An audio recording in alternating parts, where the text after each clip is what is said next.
Bonsoir. Est-ce que vous m'entendez correctement? Oui. Bonsoir à tous. Merci d'être présents pour cette 4e édition des Amis d'Ethereum France.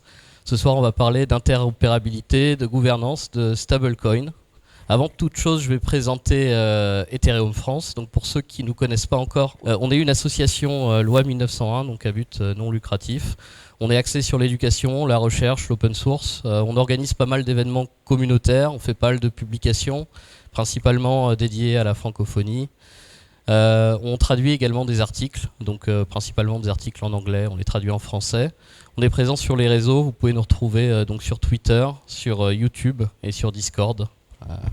Voilà. Hop. Ce soir, Pablo va nous parler de stablecoin décentralisé sur collatéralisé. Romain va nous parler du marché de la gouvernance et Sébastien de Cosmos, la blockchain interopérable.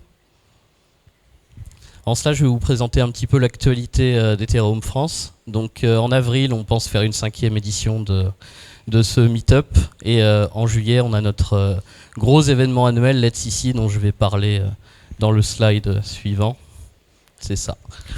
Donc Let's Ici, c'est notre grosse conférence annuelle à Ethereum France. Ça a lieu à la Maison de la Mutualité, ce sera en juillet, du 19 au 21 à Paris.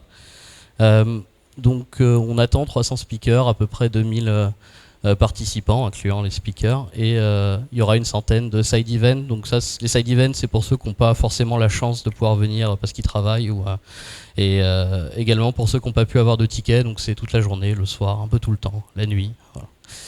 Il y aura la liste donc, de disponible sur ethicweek.fr et blockchainweek.fr. La liste sera constamment mise à jour jusqu'à l'événement, donc vous pourrez la consulter.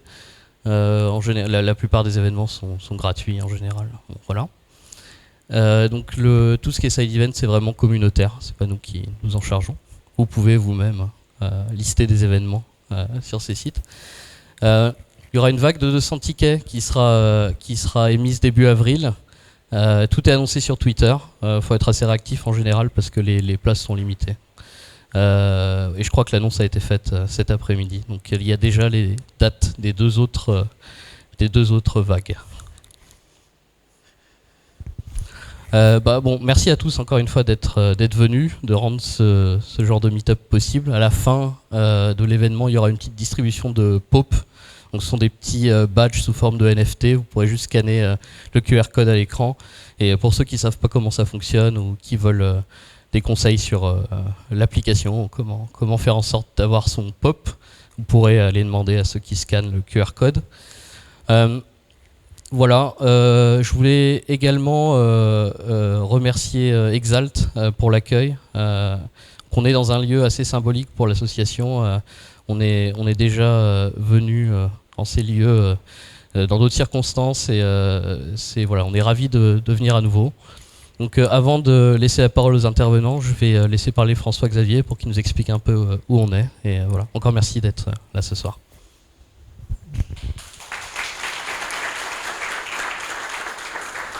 Bienvenue donc à tous, j'ai pris quelques notes et merci d'être présent ce soir. Je suis François-Xavier Malcorpi, donc cofondateur d'Exalt. Je suis ravi de vous accueillir. Pour la petite anecdote, je reprends rapidement. Ici, ça a été d'abord une triperie, boucherie. Ensuite, ça a été un des endroits où Christian Dior a pu développer quelques collections. Ensuite, Consensus, comme tu l'as rappelé, Alex. Et maintenant, Exalt depuis juillet 2021.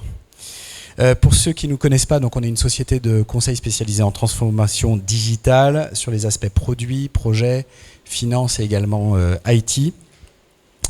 Nous sommes très contents de pouvoir accueillir Ethereum France sur ce sujet autour de la blockchain. Je voudrais évidemment remercier Alexandre, les intervenants, donc Cosmos, Paladin et Engel. Et nous sommes ravis évidemment d'apprendre à vos côtés. Je vous souhaite évidemment une très belle soirée, un bon meet-up. On se retrouve évidemment à la fin pour grignoter quelques pizzas. Il y aura du soft et un petit peu de bière, voilà, pour à la convenance de chacun. Merci. Je suis désolé, j'ai pas de slide pour accompagner mon propos. Mais je vais essayer d'être clair et n'hésitez pas à m'interrompre si vous avez des questions quand je vous parle. Donc moi je me présente, je suis Pablo, je suis cofondateur du protocole Angle. Je suis arrivé super tard dans la finance décentralisée. Mon premier Ether, j'ai acheté en 2020. Et j'ai commencé à faire de la DeFi fin 2020. Enfin, j'étais en fait étudiant à l'X et à l'X j'ai pris un cours de crypto. Ça m'avait intéressé, j'avais creusé un peu mais sans vraiment y toucher. Et après j'ai fait un master aux États-Unis à Stanford. Et une fois arrivé à Stanford, là j'ai repris un cours de crypto et je suis tombé dans le rabbit hole à comprendre comment les protocoles marchent, comment jouer avec, etc. Donc fin 2020, moi je commence à jouer avec Compound. Compound, je vois que c'est possible à l'époque de faire du 4% avec des USDC et du DAI. Je me dis bon bah je vais acheter des USDC et du DAI sur Coinbase. J'avais pas d'expérience, quoi. Je passais par Coinbase, même pas Coinbase Pro. Donc je prêtais mes USDC et mes DAI pour avoir du yield et toucher 4% sur de l'argent. À ce moment-là, fin 2020, c'est une période où le dollar est en train de se casser la gueule par rapport à l'euro. Et en fait, mes 4%, le yield que je fais, il est complètement offset par la perte du dollar par rapport à l'euro. Et c'est le moment où je me dis, c'est quand même con que la DeFi, ça soit quelque chose de super composable, où c'est super pratique d'avoir du yield, et ça l'est encore, mais qu'on laisse pas l'opportunité aux gens d'avoir du yield sur des monnaies qui sont les leurs. Et donc là, avec quelques amis, on était encore en cours à l'époque, on s'est dit, bon bah tiens, on va créer un stablecoin euro. On a poussé l'idée un peu plus loin, on s'est dit mais si on arrive à faire un stablecoin euro, on peut faire un stablecoin sur à peu près des stablecoins sur à peu près n'importe quelle monnaie. Le truc c'est que quand nous on s'est lancé, on avait à peu près aucune expérience, on savait comment les protocoles marchaient, on savait à peine coder en Solidity. Donc on s'est dit qu'est-ce qu'un protocole de stablecoin, comment on fait un protocole de stablecoin. Et donc là ouais, je vais essayer de vous expliquer du coup aujourd'hui comment ça marche un protocole de stablecoin. Et après ça, je vais vous donner un peu les grandes tendances qui, je trouve, se passent en ce moment dans le monde des stablecoins, en tout cas décentralisés. Et après, je vous donnerai comment Angle, en tant que protocole de stablecoin euro, on essaie de tirer parti des tendances qu'on estime pour profiter au mieux vers le futur, quoi. Donc un protocole de stablecoin, c'est un ensemble de smart contracts donc, qui est géré de façon décentralisée par opposition à une entreprise qui fait des stablecoins, donc comme Circle avec l'USDC, comme Tether avec l'USDT. Ces entreprises, c'est très simple. Vous leur donnez $1, elles vous émettent un stablecoin dollar. Vous leur redonnez un stablecoin dollar, elles vous donnent $1. Et donc ça permet de faire des arbitrages à chaque fois que le prix du stablecoin dévie par rapport au PEG, donc par rapport au dollar. Donc si le prix du stablecoin dollar est trop élevé, moi je vais émettre un stablecoin, je vais émettre pour $1 un stablecoin que je vends pour plus $1 et je vais faire baisser le prix, et inversement. Ça n'existe pas encore pour l'euro. La raison principale, y a deux raisons. Ça existe, mais c'est pas très répandu. Il y a Tether qui en a un, et il y a une boîte qui s'appelle Stasis qui le fait. La raison, c'est que il y a des taux d'intérêt négatifs en ce moment en Europe. Et donc le modèle de ces boîtes, c'est vous me donnez €, tu me donnes €, je te donne un stablecoin. Moi, cet euro, pendant ce temps-là, je le fais travailler. Je touche du yield dessus et c'est comme ça que je rémunère tout le monde. C'est pas possible d'avoir du yield. Et quand bien même on voudrait avoir du yield, comme le fait un peu Tether en ce moment avec leur T, où ils prêtent leurs euros, et je crois aussi qu'ils ont ce qu'ils appellent des commercial papers, ça va devenir illégal avec les régulations MiCA 2024, etc. Donc c'est ça va être compliqué de faire des stablecoins euros centralisés. Donc voilà, ça c'est les stablecoins euros centralisés. Nous on tombe avec Angle dans l'autre catégorie, les stablecoins décentralisés. Un protocole de stablecoin décentralisé, qu'est-ce que ça essaie de faire ? Ça essaie de prendre des crypto-monnaies qui sont volatiles en collatéral et de faire quelque chose de stable en output. Donc tout le rôle des protocoles de stablecoin, et ça quel que soit le design du stablecoin, c'est de prendre quelque chose de volatile et d'en faire quelque chose de stable. Donc notre métier à tous, en tant que protocole de stablecoin, que ça soit Maker, que ça soit avec le DAI, que ça soit Abracadabra avec MIM, que ça soit Terra avec UST, Angle avec la G-Euro, donc notre stablecoin euro, ou Frax, Fai par exemple, c'est d'essayer d'enlever de la volatilité du collatéral. Il y a plein de modèles différents qui existent, donc je vous ai expliqué un peu les grandes lignes.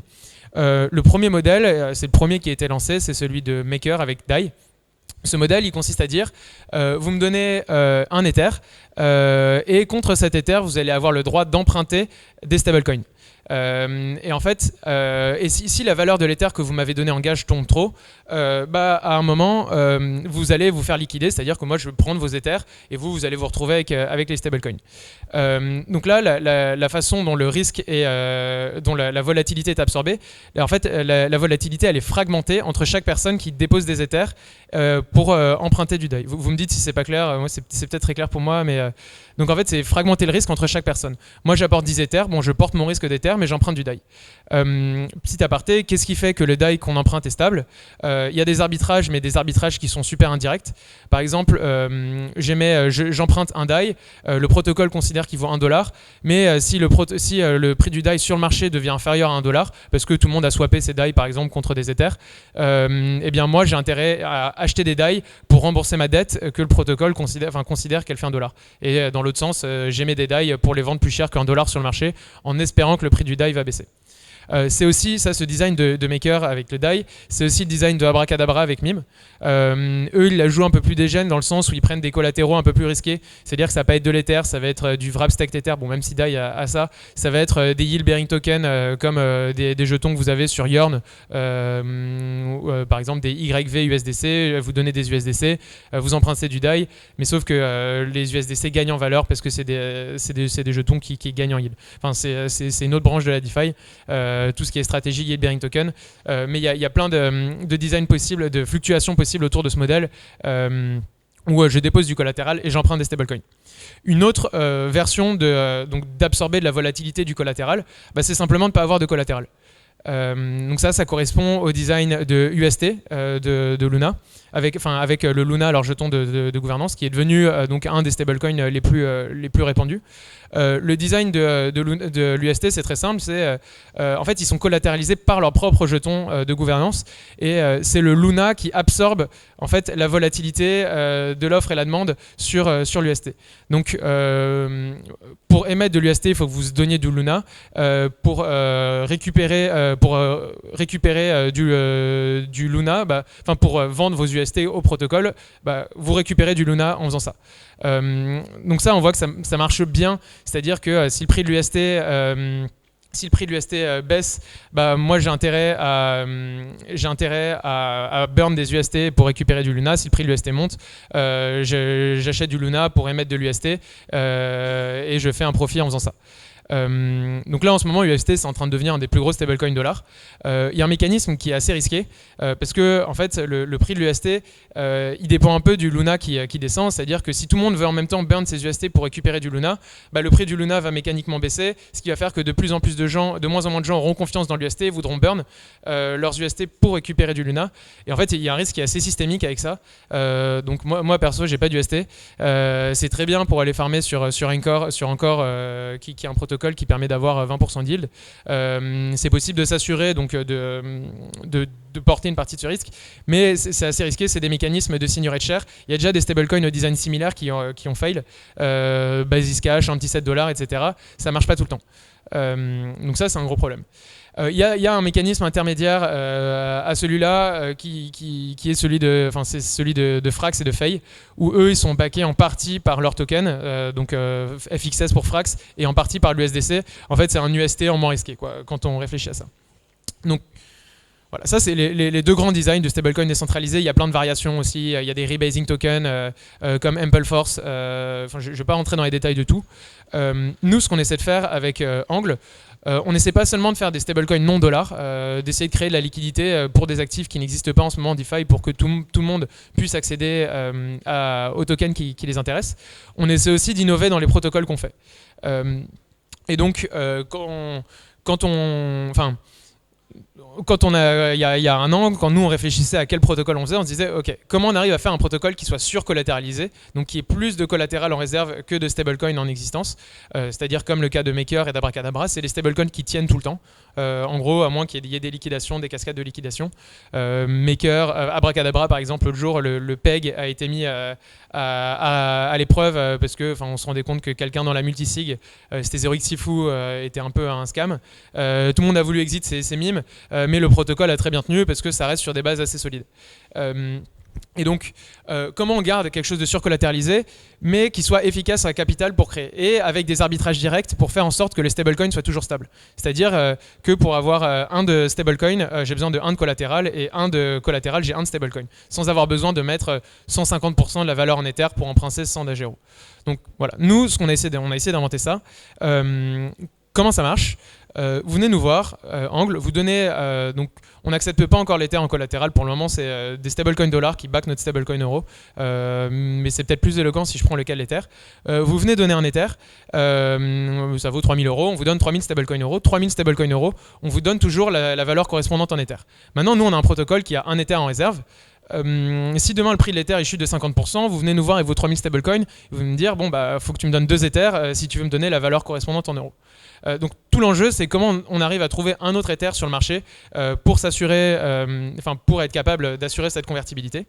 Ce qu'on fait, c'est qu'on émet un produit qui s'appelle des perpétuels futurs, donc un produit de leverage.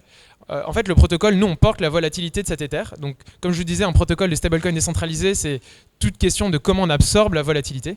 Et donc, nous, en fait, cette volatilité, on l'absorbe en la vendant à d'autres personnes, à des gens qui vont venir nous voir en nous disant bah, écoutez, vous avez un Ether en réserve, moi, je décide de prendre cette volatilité pour vous. Donc, si le prix de l'Ether monte, c'est tant mieux. Bah, moi, je peux faire un gain en leverage.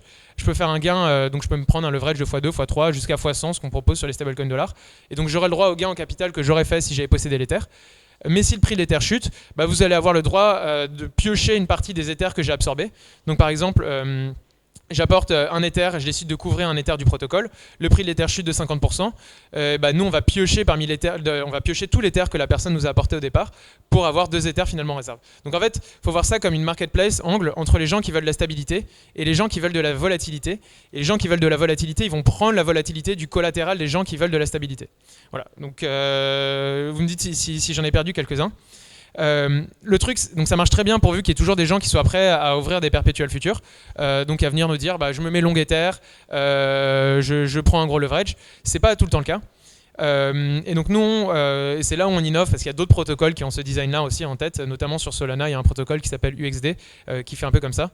Nous, ce qu'on fait, c'est qu'on laisse d'autres gens rentrer dans le protocole pour nous prêter du collatéral et pour en faire une sorte de couche de liquidité qui vient assurer le protocole pour les cas où on n'a pas réussi à distribuer toute la volatilité que le protocole portait. Donc ces gens-là, on les appelle les Standard Liquidity Providers. On les rémunère parce qu'on prend des petits frais de transaction quand vous mintez et burnez des stablecoins. Et aussi, on les rémunère parce que, en fait, et ça, j'en viens après à mes points des tendances de stablecoin, un protocole, et ça c'est vrai dans toute la DeFi, un protocole, il faut voir ça comme une entreprise qui est là pour faire des revenus. Et parfois, il y a des tokens qui sont survalorisés sur des protocoles qui ne génèrent aucun revenu.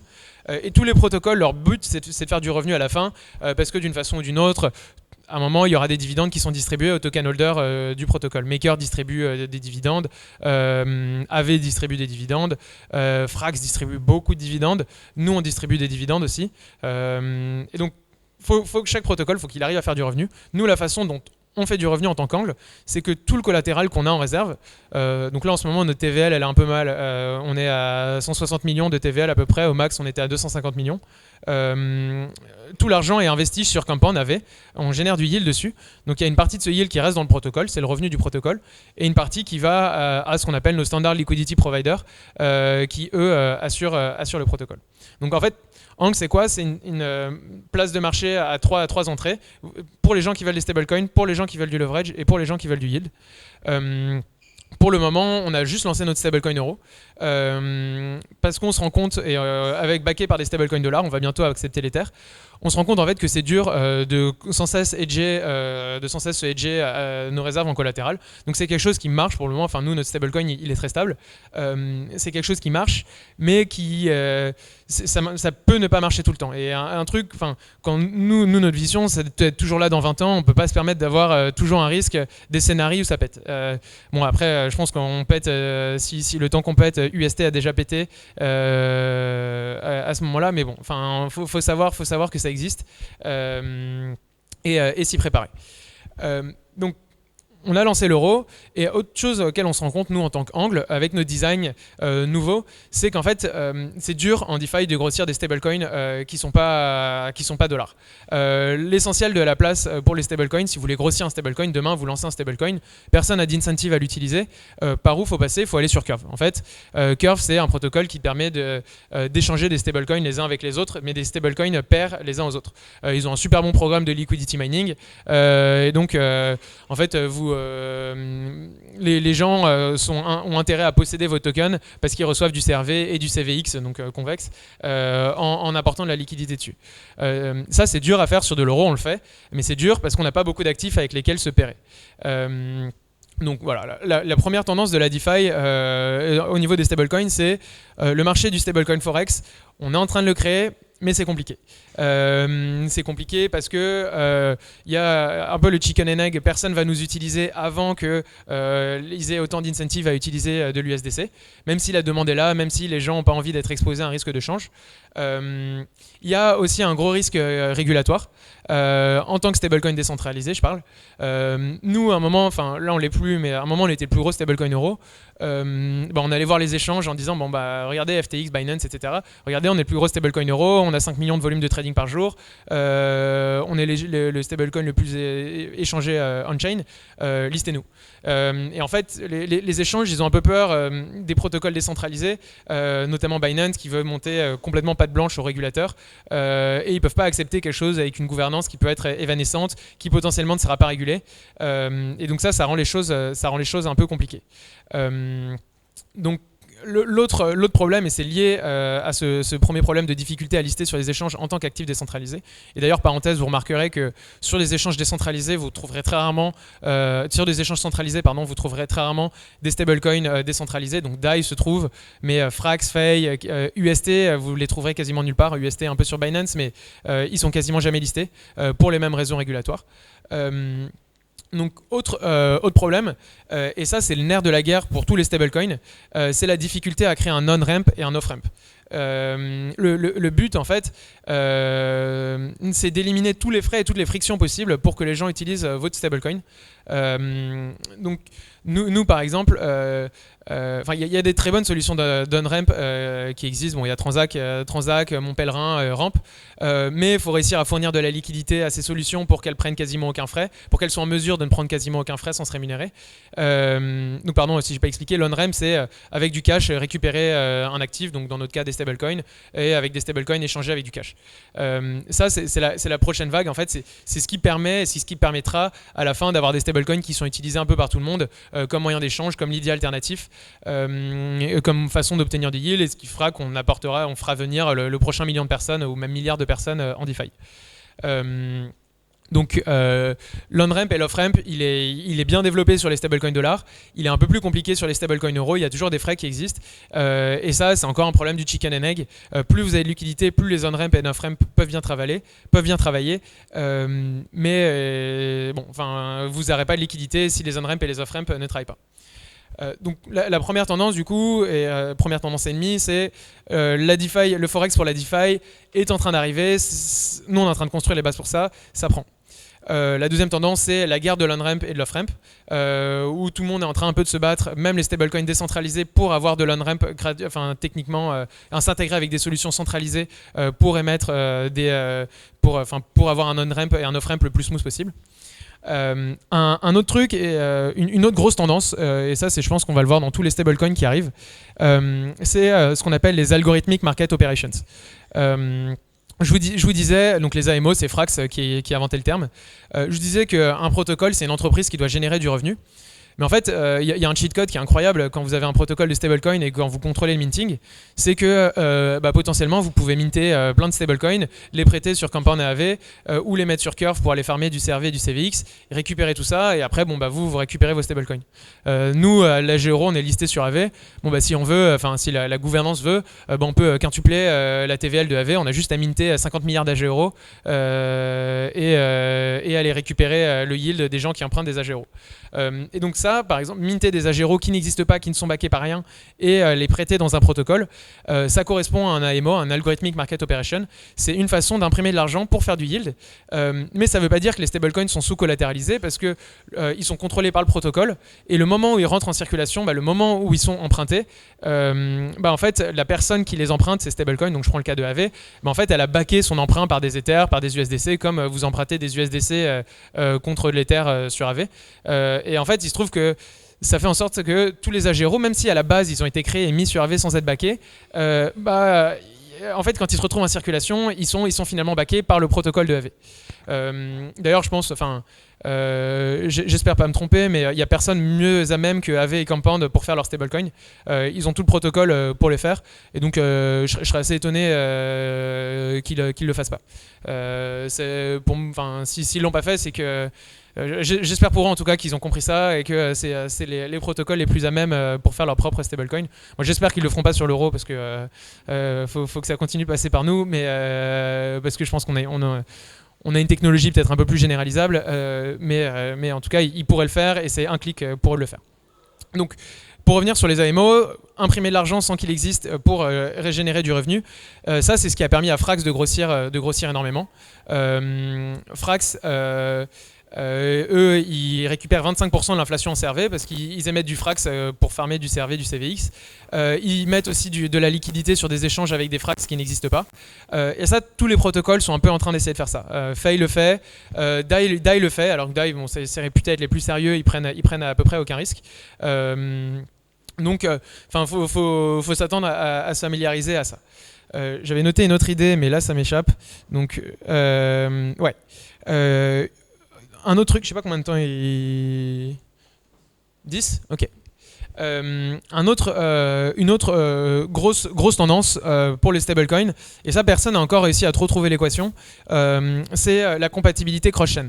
C'est une question qui n'est pas facile à résoudre parce que mettons que l'agéro puisse être émis sur Polygon et sur Ethereum, en fait ça se trouve c'est possible que l'agéro sur Polygon il soit sous-collatéralisé alors que l'agéro sur Ethereum soit sur-collatéralisé. Il y a peut-être des situations où le protocole fail sur Polygon mais pas sur Ethereum, mais aussi c'est possible que l'agéro sur Ethereum je vais pouvoir le bridger sur Polygon. Est-ce que le bridge token sur Polygon est compatible avec le native token sur Polygon? Enfin, le token que j'ai bridgé depuis Ethereum sur Polygon est compatible avec l'agéro que j'ai mis nativement sur place. Ça, c'est des questions qui ne sont pas évidentes. Globalement, et ça, on l'a vu même avec le hack d'hier, la tendance qui est en train de se dégager, c'est que tous les protocoles commencent à comprendre qu'il ne faut pas reposer que sur un seul bridge pour bridger ces stablecoins. Et on comprend aussi que c'est super important d'avoir qu'un asset, un stablecoin qui soit utilisé partout.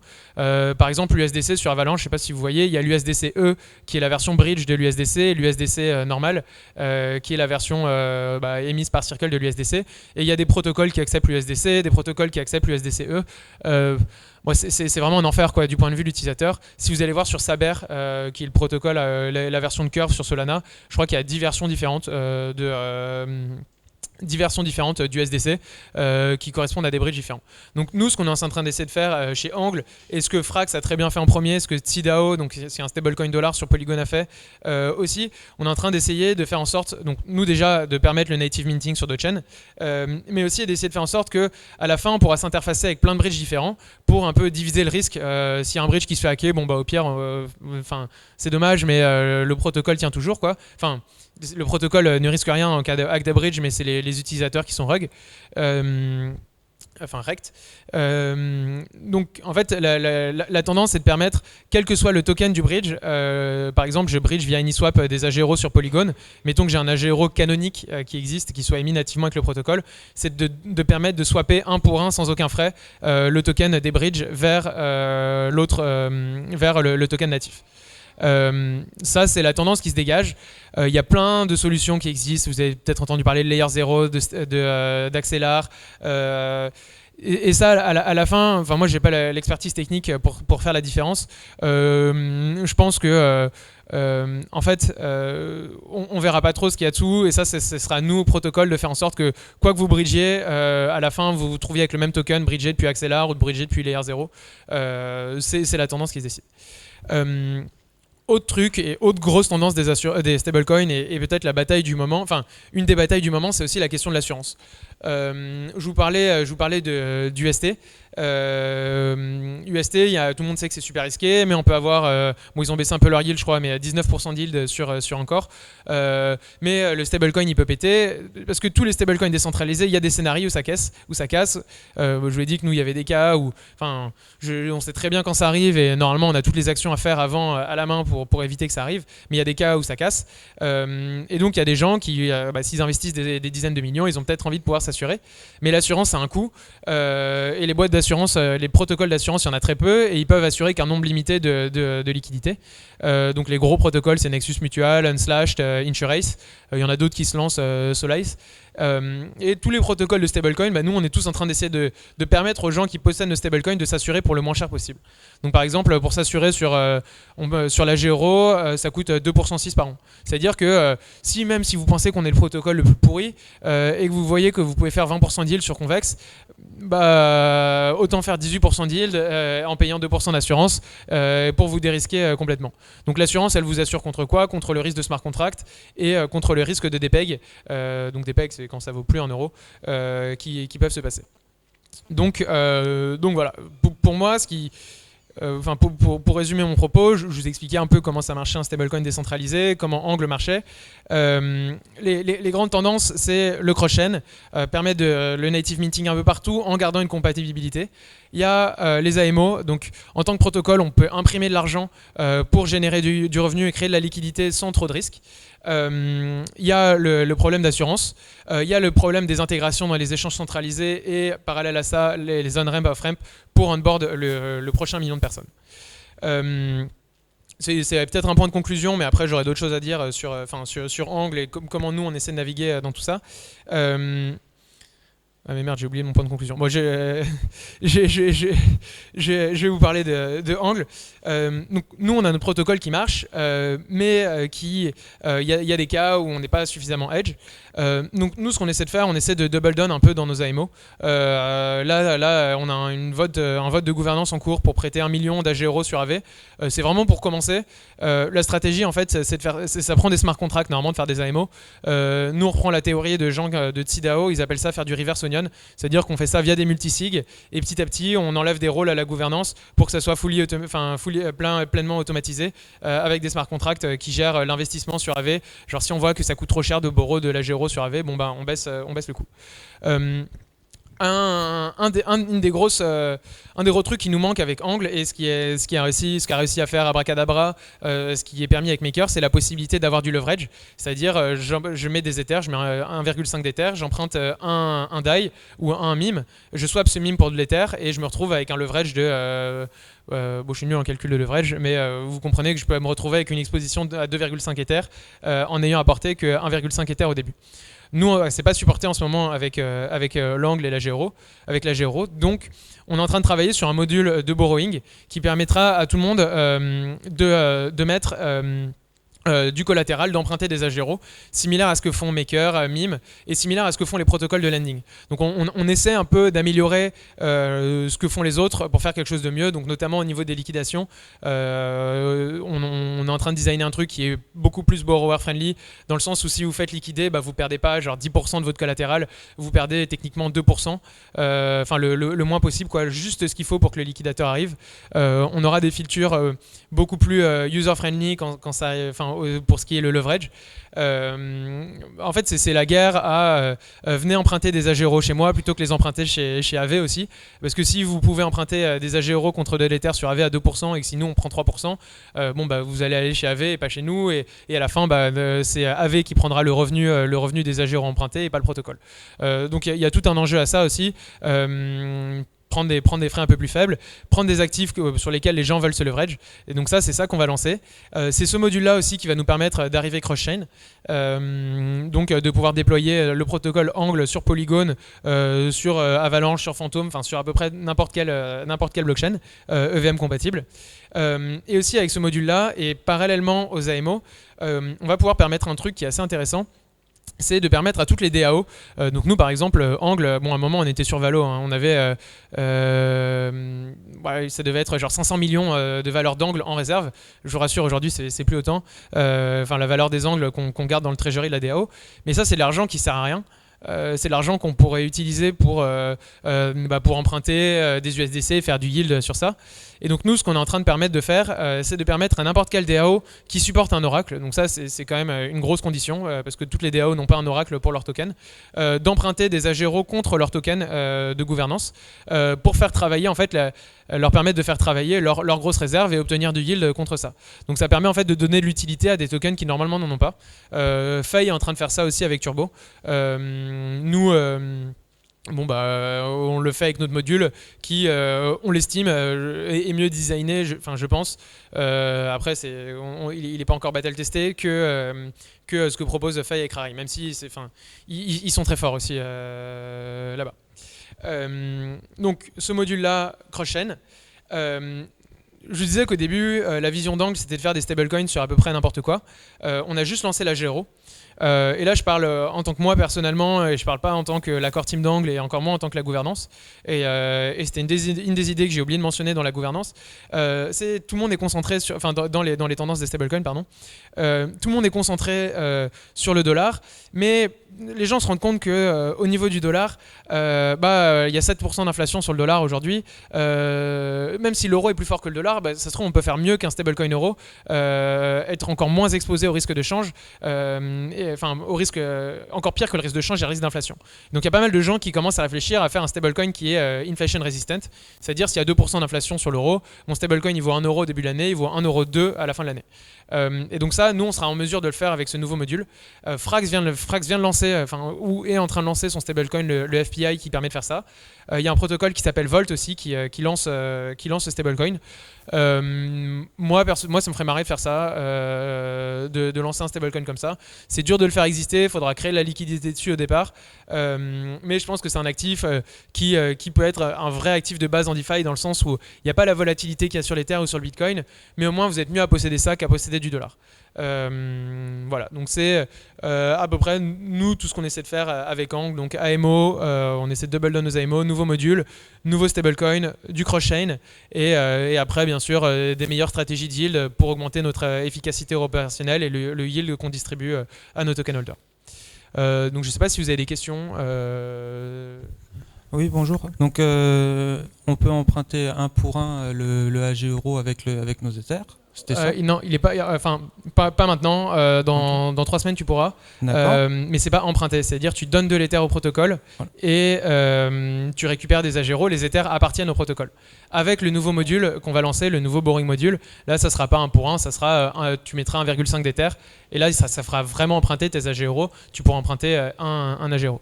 D'accord. Et donc, je comprends que tu vends en gros comme des options.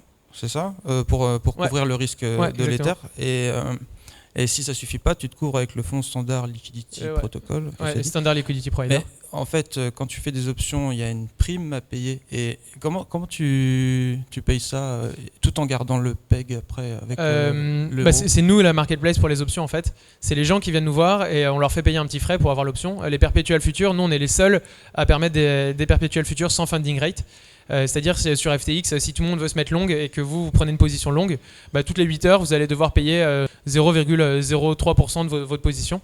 Et nous, vous aurez un frais à payer au départ, un frais à payer à la sortie. Mais si vous voulez vous mettre x2 sur vos Ethers pendant 1 an, ça vous coûtera que le prêt à l'entrée et le prêt à la sortie. Et qui correspond à... pour les stablecoins dollars, c'est 0,2% de votre position. Et donc il n'y a aucune prime à payer en fait pour ces options. On ne paye pas de prime Non.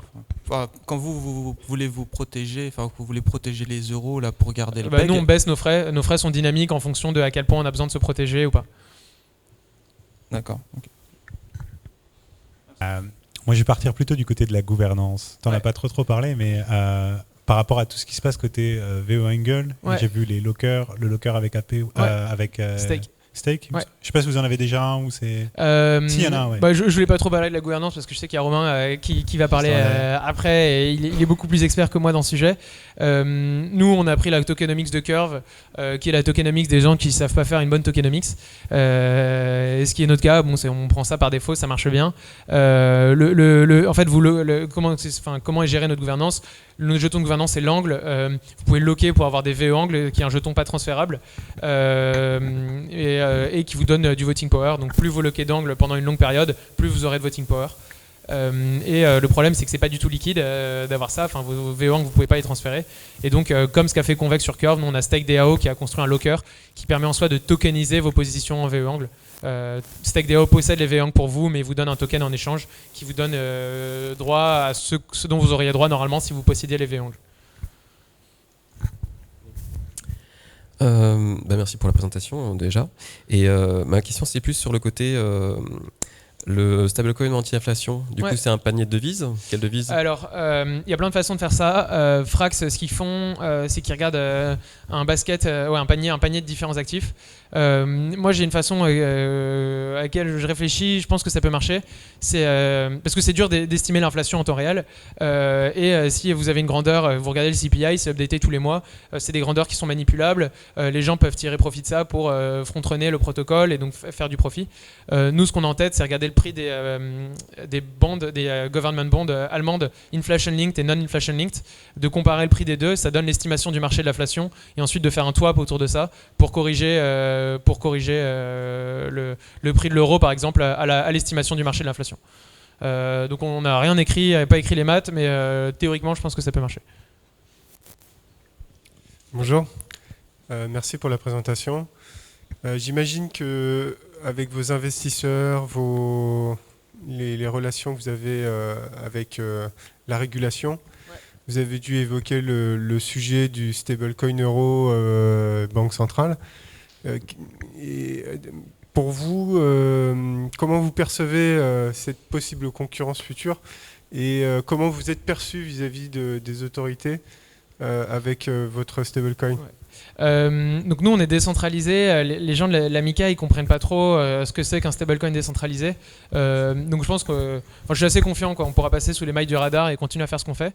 Au niveau des CBDC, je pense qu'en Europe, on a beaucoup de retard. En fait, le problème des CBDC, c'est que ça correspond à un compte en banque auprès de la banque centrale.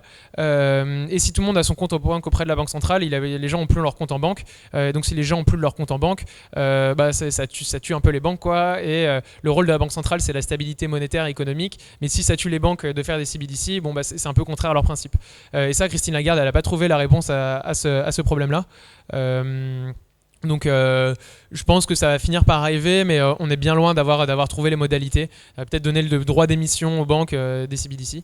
Je pense que c'est une bonne concurrence. Enfin, à la fin, pourquoi on fait ça? Parce que c'est marrant d'avoir du yield sur des stablecoins en DeFi, mais c'est surtout il y a tout un marché. Enfin, c'est pas normal que Visa, Mastercard ils prennent 1% sac à chaque transaction. C'est d'aller changer le monde du paiement, que le stablecoin ça soit la couche de settlement. Et tout ce qu'on construit nous, c'est des protocoles, mais TikTok, par exemple, c'est une application, mais vous ne savez pas sur quel protocole elle est construite. Le protocole HTTPS, les protocoles SSH, vous ne savez pas ce qu'il y a derrière. Et donc, à la fin, peut-être que tous les stablecoins vivront ensemble dans la couche de settlement derrière, mais ça sera invisible aux yeux de tout le monde sur la couche d'application qui va se construire sur les stablecoins. Donc, on est encore dans les premiers jours. Il y a plein de choses à faciliter au niveau de l'UI. Il y a vraiment plein de trucs à faire. Nous, on sait faire des protocoles. On est moins fort en UI. Mais on y vient, quoi. Et voilà.